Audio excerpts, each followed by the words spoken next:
Bit ropey at the end there, but still getting this together. I transcribed this yesterday afternoon and had a little practice of it this morning. Now I'm going to throw it out there to the world, so I'm not exactly super polished, but if you want to learn this with me, you can go to mykebrookfield.com and go to the SRV Scrapbook page, and you'll find this is episode 6.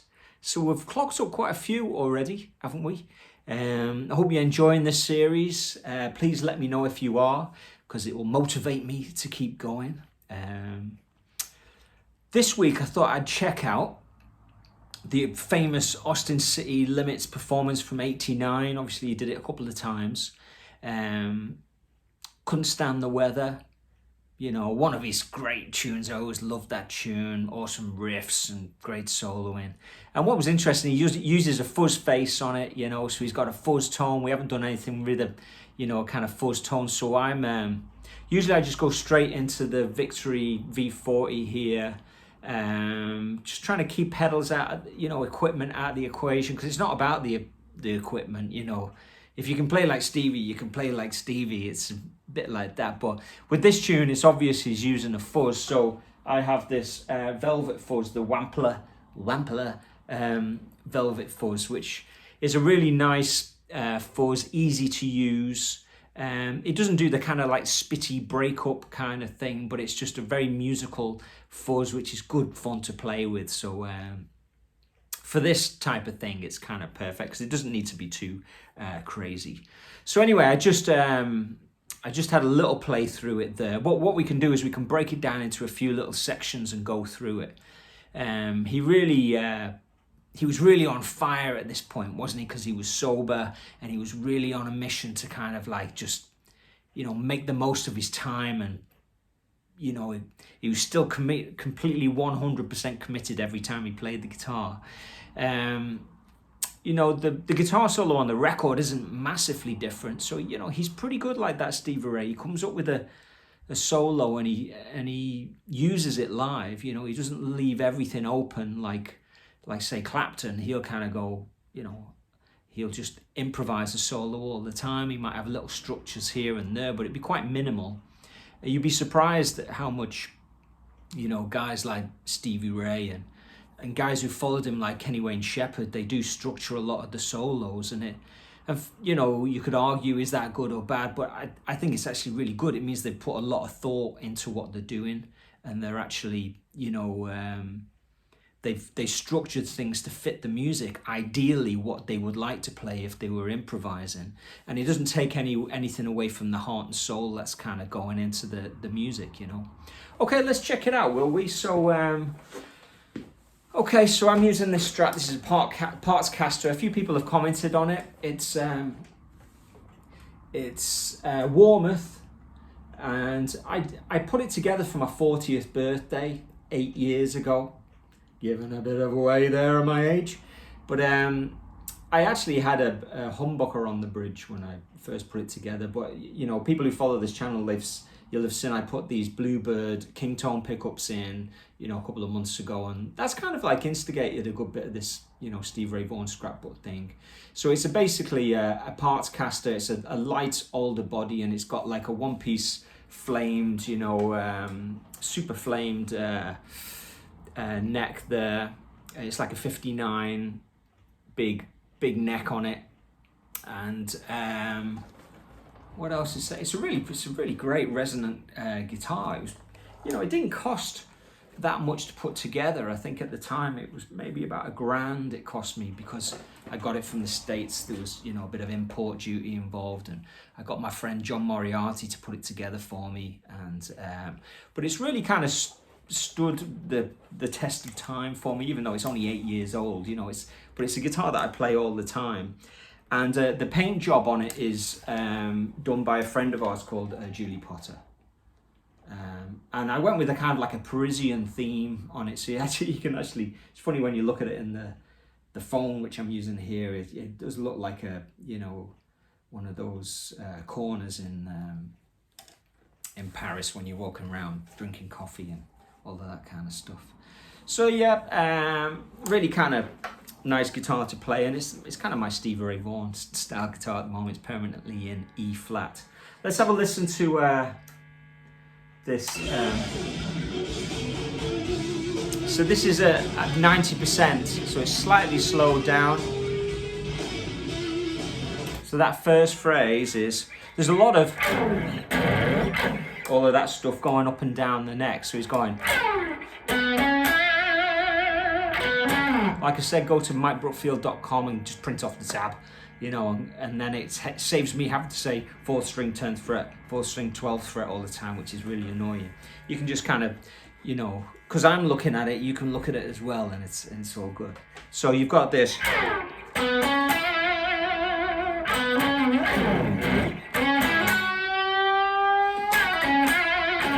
So squeezing the juice out of the note, that's what we like to say around here, isn't it? And then the second line is, which is that, you know, it's like Voodoo Child, isn't it? Jimi Hendrix type of thing. And then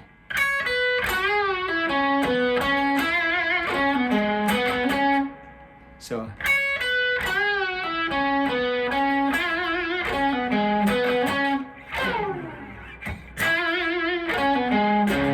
and then that little bit at the end. You have to kind of take your time. And then so all that all together is like,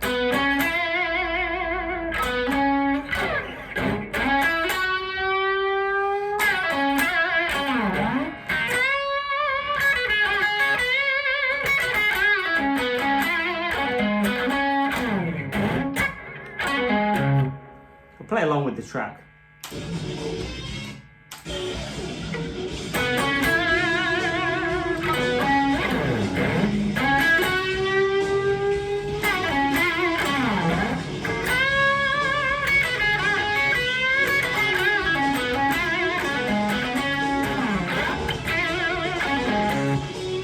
Okay, so that's the first kind of chunk, if you like. Let's listen to the next chunk. So there's a little theme he does. He goes, so very rhythmical, super loose, super funky, like, you know, those guys are. You know, a bit of thumb over action on the 10th fret. Sorry about the absence of dots. And then he kind of does it again, but slightly different. He goes.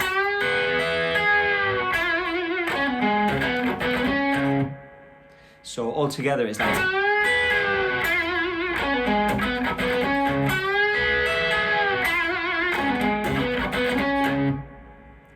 Okay, and then you've got this super hot lick. This is actually the reason why I thought of transcribing this solo, is because I just heard him play that lick.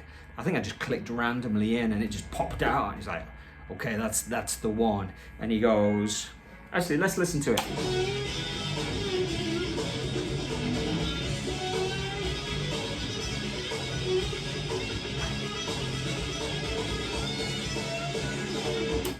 Whoo! So you got this. Do that again.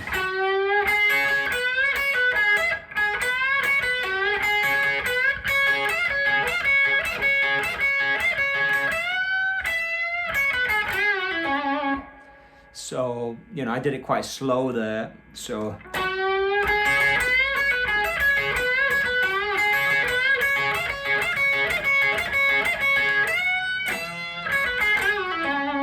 So that whole kind of chunk, if you like.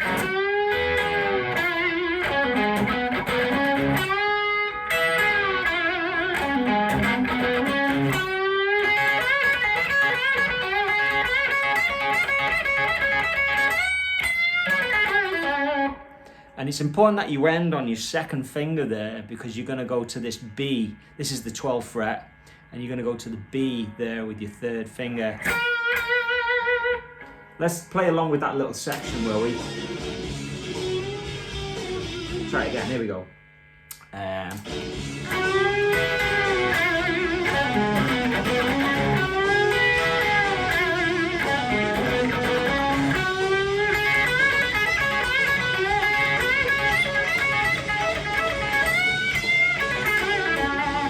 So I landed on my second finger, and then I can catch that third. Let's have that B there. So this is much more melodic, this little section here, but really worth spending the time on.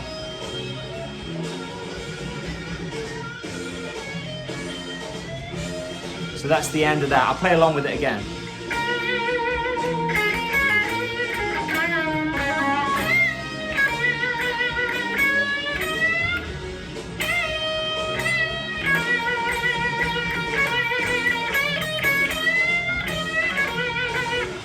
So I'll go through that. So he does B.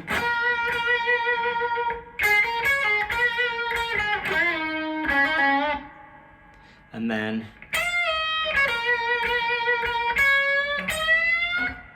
And then.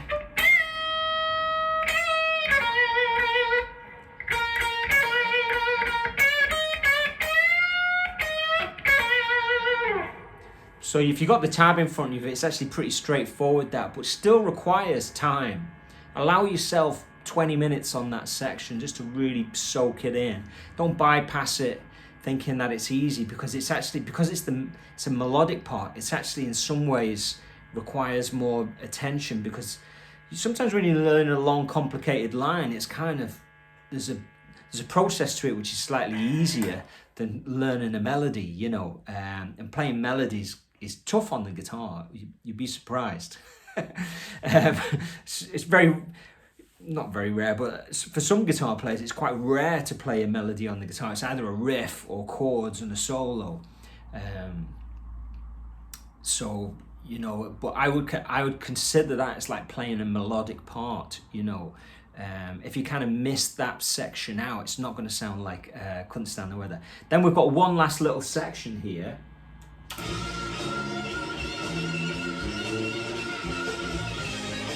Cool, so he's going.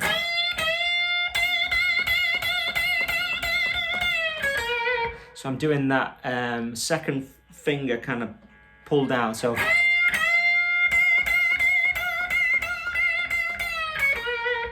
And then we've got this kind of fast lick, which is tricky.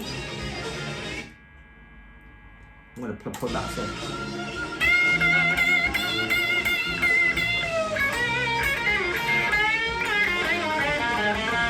So if you look at the chart there, it'll say lay back, because it's kind of like a triplet. He's coming in from semiquavers, dagger, dagger, dagger, dagger, dagger, dagger, into triplets lazy. So that effortless switching of rhythms. You know, something to really, if you're interested in this music, it's really to take into account. Dagger, dagger, dagger, dagger, da da da da da da da da da da da da, dagger, dagger, dagger, dagger, dagger, switching from sixteenths to triplets, and the way he kind of lays back on the triplets makes it super, you know, swampy and funky, and you know. So the lick is.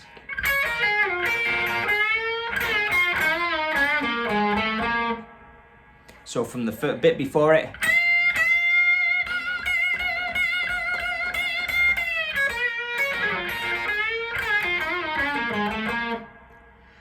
And then he comes back to the G. So he hits it kind of like with his thumb and the third, like an octave. And then.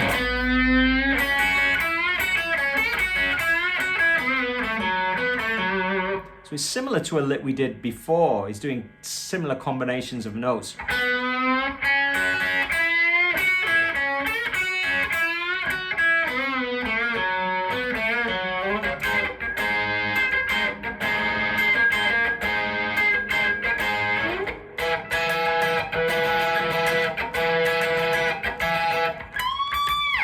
You know, so I've actually written a specific rhythm down there that you can kind of work with if you want, but I suggest kind of working by ear. I'm kind of looking at that rhythm now, and it kind of looks, the one I've written, it might be kind of overcomplicating it. It's probably just good to just to feel it out, like, you know. So from, let's just play that section, will we?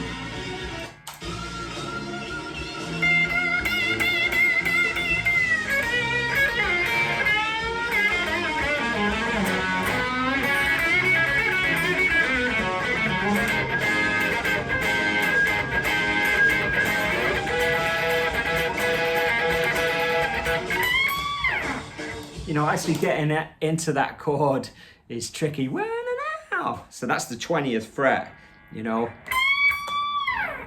You know, it's a great way of just ending it. And he goes into a bit of a drum solo. It's not really a drum solo, but I suppose it's a drum feature, drum break.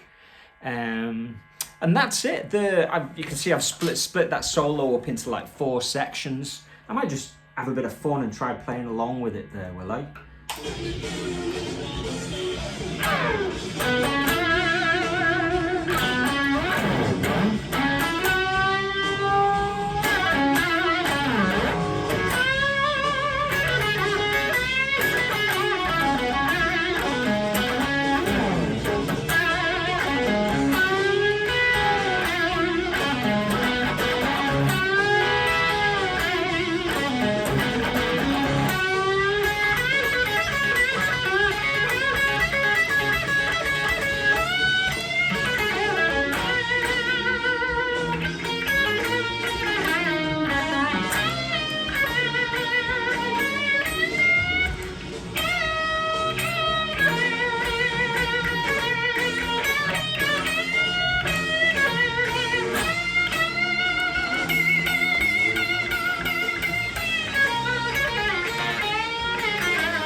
So you can see for me, it's I've just learnt it and I'm just working on it. And that's the whole point of this series, you know, is I'm checking the things out on a weekly basis just for fun. If I do a little bit of Stevie Ray every week, something's got to improve somewhere. Along with other things, you know, like for my own satisfaction, you know, and as an artist, I write, you know, and I would do, you know, collaborate with different people as well. But, you know, when you're kind of working on artists that you really love, Clapton, Stevie Ray, you know, I love the rockabilly things, and I love, you know, Charlie Parker, things like that. If I'm working on those things and writing, then it kind of like, it's a nice balance, you know. And then weirdly, a lot of my students turn me on to interesting music, things that I wouldn't necessarily have been checking out, and then suddenly that can fire an interest in learning different players' styles. You know, it's okay. I think it's nice to go through phases. Embrace the phases.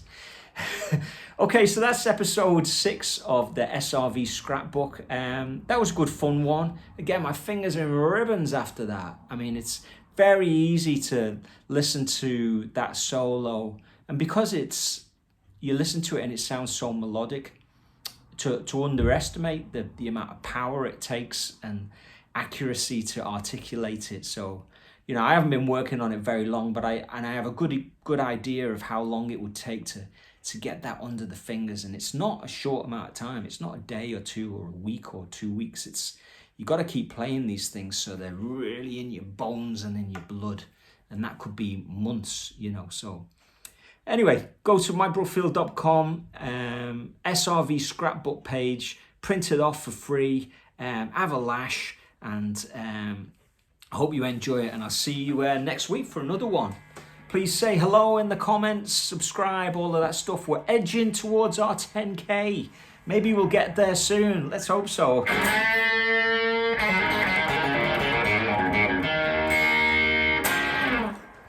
Okay.